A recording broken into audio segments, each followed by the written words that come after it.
ಈಗ ರೇಣುಕಾಸ್ವಾಮಿ ಕೊಲೆ ಕೇಸ್ನ ವಿಚಾರಣೆಯ ಸಂದರ್ಭದಲ್ಲಿ ದರ್ಶನ್ ಕೋರ್ಟ್ನಲ್ಲಿ ಕಣ್ಣಿಟ್ಟಿರುವಂತಹ ಘಟನೆ ಆಗಿದೆ.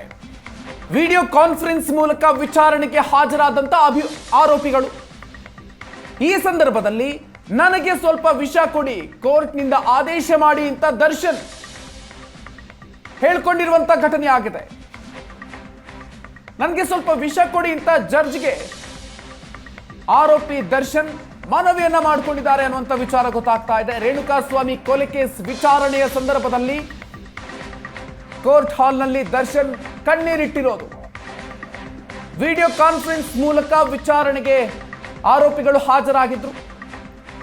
ವಿಡಿಯೋ ಕಾನ್ಫರೆನ್ಸ್ ನಲ್ಲಿ ಈ ರೀತಿಯಾಗಿ ಕಣ್ಣೀರಿಟ್ಟಿರೋದು, ವಿಡಿಯೋ ಕಾನ್ಫರೆನ್ಸ್ ನಲ್ಲಿ ಕಣ್ಣೀರಿಟ್ಟಿರುವಂತಹ ಘಟನೆ ಆಗಿದೆ. ಆರೋಪಿಗಳು ವಿಡಿಯೋ ಕಾನ್ಫರೆನ್ಸ್ ಮೂಲಕ ವಿಚಾರಣೆಗೆ ಹಾಜರಾಗಿದ್ರು. ಈ ಸಂದರ್ಭದಲ್ಲಿ ನನ್ನಿಂದ ಸಾಧ್ಯ ಆಗ್ತಾ ಇಲ್ಲ, ಈ ರೀತಿಯಾಗಿ ಚಿತ್ರಹಿಂಸೆ ಆಗ್ತಿದೆ ಅಂತ ಹೇಳಿಕೊಂಡು ಆರೋಪಿ ದರ್ಶನ್ ಜಡ್ಜ್ ಬಳಿ ಕಣ್ಣೀರಿಟ್ಟು ಮನವಿಯನ್ನು ಮಾಡಿಕೊಂಡಿದ್ದಾರೆ. ನಂಗೆ ಸ್ವಲ್ಪ ವಿಷ ಕೊಡಿ ಅಂತ ಬೇರೆ ಕೇಳ್ಕೊಂಡಿದ್ದಾರೆ. ಜೈಲಿನಲ್ಲಿ ನಾನು ಬೆಳಕನ್ನ ನೋಡಿಲ್ಲ, ದಯಮಾಡಿ ನನಗೆ ವಿಷ ಕೊಡಿ ಅಂತ ಹೇಳಿ ಭಾವುಕರಾಗಿ ಮನವಿಯನ್ನ ಮಾಡಿಕೊಂಡಿದ್ದಾರೆ. ರೇಣುಕಾಸ್ವಾಮಿ ಕೊಲೆ ಪ್ರಕರಣದ A2 ಆರೋಪಿ ದರ್ಶನ್ ಬಳ್ಳಾರಿ ಜೈಲಿಗೆ ಶಿಫ್ಟ್ ಮಾಡುವ ವಿಚಾರಕ್ಕೆ ಸಂಬಂಧಪಟ್ಟಂತೆ ಇನ್ನೇನು ಕೆಲವೇ ಹೊತ್ತಿನಲ್ಲಿ ತೀರ್ಪು ಕೂಡ ಹೊರಬೀಳಲಿದೆ.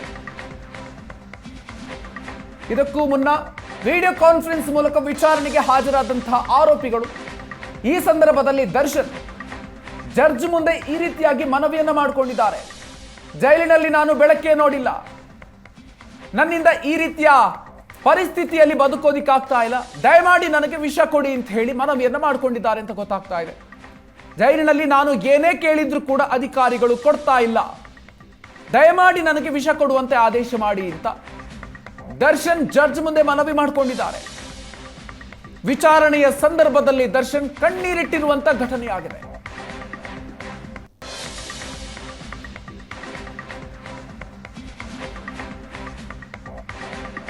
ರೇಣುಕಾಸ್ವಾಮಿ ಕೊಲೆ ಪ್ರಕರಣದ A2 ಆರೋಪಿ ದರ್ಶನ್ನ ಈಗಿನ ಪರಿಸ್ಥಿತಿ ಇದೆ. ಬೆಂಗಳೂರಿನ ಪರಪ್ಪನ ಅಗ್ರಹಾರ ಜೈಲಿನಲ್ಲಿರುವಂತಹ ದರ್ಶನ್ ಯಾವುದೇ ರೀತಿಯ ವ್ಯವಸ್ಥೆಗಳು ಕೂಡ ನನಗೆ ಸಿಗ್ತಾ ಇಲ್ಲ, ನಾನು ಏನೇ ಕೇಳಿದ್ರು ಕೂಡ ಅಧಿಕಾರಿಗಳು ಕೊಡ್ತಾ ಇಲ್ಲ, ದಯಮಾಡಿ ನನಗೆ ವಿಷ ಕೊಡಿ ಅಂತ ಹೇಳಿ ಮನವಿಯನ್ನು ಮಾಡಿಕೊಂಡಿದ್ದಾರೆ ಜಡ್ಜ್ ಮುಂದೆ. ಹೆಚ್ಚಿನ ಡೀಟೇಲ್ಸ್ ಕೊಡ್ತಾರೆ ನಮ್ಮ ಪ್ರತಿನಿಧಿ ರಮೇಶ್, ಇದೀಗ ನಮ್ಮ ಜೊತೆಗೆ ಸಂಪರ್ಕದಲ್ಲಿದ್ದಾರೆ. ರಮೇಶ್, ಏನಾಯ್ತು ಕೋರ್ಟ್ನಲ್ಲಿ ಈಗ? ಮಧುಕರ್, ಅಂದ್ರೆ ಇವತ್ತು ದರ್ಶನ್ ಸೇರಿದಂತೆ ಎಲ್ಲ ಆರೋಪಿಗಳು ಕೂಡ ರೇಣುಕಾಸ್ವಾಮಿ ಕೊಲೆ ಪ್ರಕರಣದಲ್ಲಿ ಕೋರ್ಟ್ ಮುಂದೆ ಹಾಜರಾಗಿದ್ರು. ಯಾರು ಜೈಲಲ್ಲಿದ್ದಾರೆ ಅವ್ರನ್ನ ವಿಡಿಯೋ ಕಾನ್ಫರೆನ್ಸ್ ಮೂಲಕ ಹಾಜರುಪಡಿಸಲಾಗಿತ್ತು. ಅದರಲ್ಲಿ ವಿಶೇಷವಾಗಿ ಪವಿತ್ರ ಗೌಡ, ದರ್ಶನ್, ಲಕ್ಷ್ಮಣ್, ನಾಗರಾಜ್, ಪ್ರದೋಷ್, ಅರುಣ್ಕುಮಾರ್ ಮತ್ತೆ ಜಗದೀಶನ್ನ ಕೋರ್ಟ್ ನಿಂದ ಹಾಜರುಪಡಿಸಲಾಗಿತ್ತು. ಇನ್ನುಳಿದಂತವರು ಕೋರ್ಟ್ ನಲ್ಲಿ ಬಂದಿದ್ರು. ಅಕ್ಯೂಸ್ ನಂಬರ್ 13 ಅನ್ನು ಹೊರತುಪಡಿಸಿ ಎಲ್ಲರೂ ಕೂಡ ಹಾಜರಾಗಿದ್ರು. ಮತ್ತೆ ಈ ಸಂದರ್ಭದಲ್ಲಿ ಚಾರ್ಜಸ್ ಫ್ರೇಮ್ ಬಗ್ಗೆ ಒಂದಷ್ಟು ಮಾತನಾಡಲಾಯಿತು. ಅದರ ಜೊತೆಗೆ ಒಂದಷ್ಟು ಡಿಸ್ಚಾರ್ಜ್ ಅಪ್ಲಿಕೇಶನ್ ಅನ್ನು ಹಾಕೊಳ್ತೇವೆ, ಸಮಯಾವಕಾಶವನ್ನು ಕೊಡಿ ಅಂತ ಹೇಳಿ ಪ್ರದೋಷ್ ಅಡ್ವೊಕೇಟ್ ಕೇಳಿದ್ರು. ಈ ಸಂದರ್ಭದಲ್ಲಿ ಇನ್ನೇನು ಕೇಸ್ ಮುಗಿತು ಅನ್ನುವಂತ ಸಂದರ್ಭದಲ್ಲಿ ದರ್ಶನ್ ಏಕಾಏಕಿ ಮುಂದೆ ಬಂದು ಒಂದಷ್ಟು ಜಡ್ಜ್ ಜೊತೆ ಮಾತಾಡಲಿಕ್ಕೆ ಮುಂದಾದ್ರು. ನನಗೆ ದಯಮಾಡಿ ಒಂದು ವಿಷ ಕೊಟ್ಬಿಡಿ, ಸ್ವಲ್ಪ ವಿಷ ಕೊಟ್ಬಿಡಿ, ಕೋರ್ಟ್ ನಿಂದಲೇ ಆದೇಶವನ್ನ ಮಾಡಿ ಅನ್ನುವಂತ ಮನವಿಯನ್ನು ಕೂಡ ಮಾಡಿದ್ರು. ಯಾಕೆಂದ್ರೆ ನಾವು ಏನೇ ಕೇಳಿದ್ರು ಕೂಡ ಇಲ್ಲಿ ಕೋರ್ಟ್ ನಿಂದ ಆದೇಶ ತನ್ನಿ ಅನ್ನುವಂತ ಮನವಿಯನ್ನ ಮಾಡ್ತಾ ಇದ್ದಾರೆ. ಅದರ ಜೊತೆಗೆ ಇಲ್ಲಿ ಬೆಳಕನ್ನು ನೋಡೆ, ಇಲ್ಲಿ ಬಂದ ನಂತರ ಬೆಳಕನ್ನೇ ನಾನು ನೋಡಿಲ್ಲ, ಜೊತೆಗೆ ಫಂಗಸ್ ಆಗಿದೆ, ಇಲ್ಲಿ ನನ್ನ ಒಬ್ಬರಿಗೆ ಮಾತ್ರ ವಿಷಯವನ್ನ ಕೊಟ್ಬಿಡಿ, ಇಲ್ಲಿ ಬೇರೆ ಯಾರಿಗೂ ಬೇಡ ಅನ್ನುವಂತ ರೀತಿಯಲ್ಲಿ ಅವರೇನೋ ಒಂದು ಕಣ್ಣೀರು ಹಾಕುವಂತ ರೀತಿಯಲ್ಲಿ, ಅಂದ್ರೆ ತುಂಬಾ ಮನಸ್ಸಿಗೆ ನೋವನ್ನು ಮಾಡಿಕೊಂಡು ಇದನ್ನ ಹೇಳ್ತಾ ಹೋಗ್ತಾರೆ, ನನಗೆ ಒಂದು ವಿಷಯವನ್ನ ಕೊಟ್ಬಿಡಿ ಅನ್ನುವಂತ ನಿಟ್ಟಿನಲ್ಲಿ ಮನವಿಯನ್ನ ಕೂಡ ಮಾಡ್ಕೊಂಡ್ರು. ಆದ್ರೆ ಜಡ್ಜ್ ಆ ರೀತಿ ಎಲ್ಲ ಅವಕಾಶದಿಂದ ಕೊಡ್ಲಿಕ್ಕೆ ಆಗೋದಿಲ್ಲ, ಏನು ಅರ್ಜಿಗಳ ಆದೇಶ ಇದೆ ಅದನ್ನ ಆದೇಶವನ್ನ ಮಾಡ್ತೇವೆ ಅನ್ನುವಂಥದ್ದನ್ನ ಕೂಡ ಹೇಳಿದ್ರು. ಸೊ ಈ ಸಂದರ್ಭದಲ್ಲಿ ನೋಡಿದ್ರೆ ದರ್ಶನ್ ಎಲ್ಲ ಒಂದ್ ಕಡೆ ಜೈಲಿಗೆ ಹೋದ ನಂತರ ಆತನಿಗೆ ಒಂದಷ್ಟು ಕನಿಷ್ಠ ಸೌಲಭ್ಯಗಳು ಸಿಕ್ಕಿಲ್ಲ ಅನ್ನುವಂಥದ್ದು ಮೇಲ್ನೋಟಿಗೆ ಗೊತ್ತಾಗ್ತಾ ಇದೆ. ಒಂದು ರೂಮ್ ನಲ್ಲಿ ಅಂದ್ರೆ ಒಬ್ಬನನ್ನೇ ಒಂದು ರೂಮ್ ನಲ್ಲಿ ಪ್ರತ್ಯೇಕವಾಗಿ ಸಾಲಿಟರಿ ಕನ್ಫೈನ್ಮೆಂಟ್ ಅಂತಾರೆ, ಅಂದ್ರೆ ಒಬ್ಬರು ಪ್ರತ್ಯೇಕವಾಗಿ ಒಂದು ರೂಮ್ ನಲ್ಲಿ ಇಡಲಾಗಿರುವಂತದ್ದು, ಅದನ್ನ ಮಾನಿಟರ್ ಮಾಡಲಾಗ್ತಾ ಇದೆ. ಜೊತೆಗೆ ಬಾಡಿ ಓನ್ ಕ್ಯಾಮ್ರಾ ಹಾಕೊಂಡಂತ ಸಿಬ್ಬಂದಿಗಳು ಅವ್ರ ಮುಂದೆ ಇರ್ತಾರೆ. ಆತನ ಯಾವುದೇ ಮೂವ್ಮೆಂಟ್ಗಳಾದ್ರೂ ಕೂಡ ಎಲ್ಲವೂ ಕೂಡ ಗೊತ್ತಾಗ್ತಾ ಇದೆ. ಹಾಗಾಗಿ ದರ್ಶನ್ಗೆ ಯಾವುದೇ ರೀತಿಯ ಸೌಲಭ್ಯಗಳು ಆತನಿಗೆ ಸಿಗ್ತಾ ಇಲ್ಲ. ಆ ಒಂದು ಕಾರಣಕ್ಕಾಗಿ ಇಲ್ಲಿ ಏನೋ ದರ್ಶನ್ ನನಗೆ ಒಂದಷ್ಟು ಮೂಲಭೂತ ಸೌಕರ್ಯ ಮತ್ತೆ ಕನಿಷ್ಠ ಸೌಕರ್ಯಗಳು ಇಲ್ಲಿ ಸಿಗ್ತಾ ಇಲ್ಲ. ನಾನು ಪದೇ ಪದೇ ಜಡ್ಜಿ ಅಂದ್ರೆ ಜೈಲಧಿಕಾರಿಗಳಿಗೆ ಕೇಳ್ತಾ ಇದ್ದೇನೆ, ಅದನ್ನು ಕೊಡ್ತಾ ಇಲ್ಲ. ಹಾಗಾಗಿ ನ್ಯಾಯಾಲಯದ ಆದೇಶದ ಮೇರೆಗೆ ನ್ಯಾಯಾಲಯವೇ ಒಂದು ವಿಷಯವನ್ನ ಕೊಟ್ಬಿಡಿ ಅನ್ನುವಂತ ನಿಟ್ಟಿನಲ್ಲಿ ಮನವಿಯನ್ನು ಕೂಡ ಮಾಡ್ತಾನೆ. ಜಡ್ಜ್ ಎಲ್ಲ ಒಂದ್ ಕಡೆ ಆ ಒಂದು ಮನವಿಗೆ ಒಂದ್ ರೀತಿ ಸಿಟ್ಟಾಗ್ತಾರೆ. ಹಾಗೆಲ್ಲ ಮಾಡ್ಲಿಕ್ಕೆ ಸಾಧ್ಯ ಆಗೋದಿಲ್ಲ.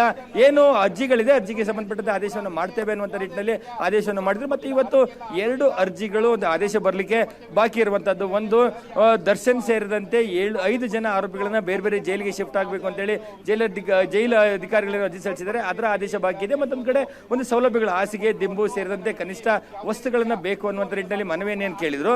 ಸೊ ಮನವಿಯನ್ನು ಮಾಡಿದ್ರು. ಆ ಅರ್ಜಿಗಳ ವಿಚಾರಣೆ ಕೂಡ ಮುಕ್ತಾಯವಾಗಿ ಆದೇಶಕ್ಕೆ ಕಾಯ್ದಿರಿಸುವಂತ ಆ 2 ಅರ್ಜಿಗಳ ಆದೇಶವನ್ನ ಇವತ್ತು ಮಧ್ಯಾಹ್ನ 3 ಗಂಟೆಗೆ ನಾವು ನೀಡ್ತೇವೆ ಅಂತೇಳಿ ಕೋರ್ಟ್ ಆದೇಶವನ್ನ ಮಾಡಿರುವಂತದ್ದು, ಅಂದ್ರೆ ಸೂಚನೆ ಕೊಟ್ಟಿರುವಂತದ್ದು. ಹಾಗಾಗಿ 3 ಗಂಟೆಗೆ ಆದೇಶವನ್ನ ನೀಡ್ತಾರೆ ಅನ್ನುವಂಥದ್ದನ್ನ ಹೇಳಿದ ನಂತರ ದರ್ಶನ್ ಒಂದ್ ಕಡೆ ಟ್ರಿಗರ್ ಆಗಿದ್ದಂಥದ್ದು, ಅಂದ್ರೆ ತನಗೆ ಯಾವುದೇ ಸೌಲಭ್ಯಗಳು ಇಲ್ಲಿ ಸಿಗ್ತಾ ಇಲ್ಲ ಅನ್ನುವಂತಹ ನಿಟ್ಟಿನಲ್ಲಿ.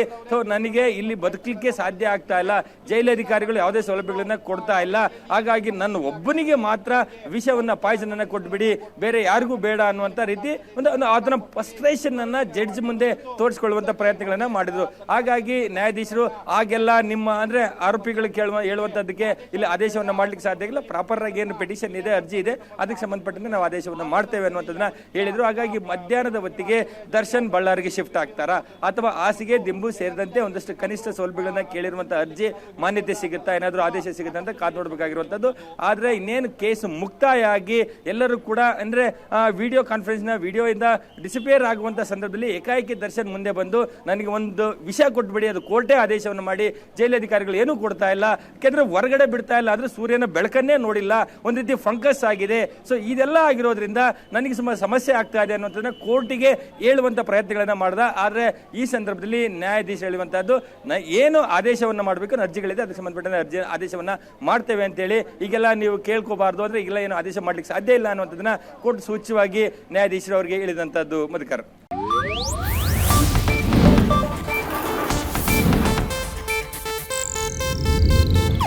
ಇದು ಏಷ್ಯಾನೆಟ್ ನ್ಯೂಸ್ ನೆಟ್ವರ್ಕ್ ಪ್ರಸ್ತುತಿ.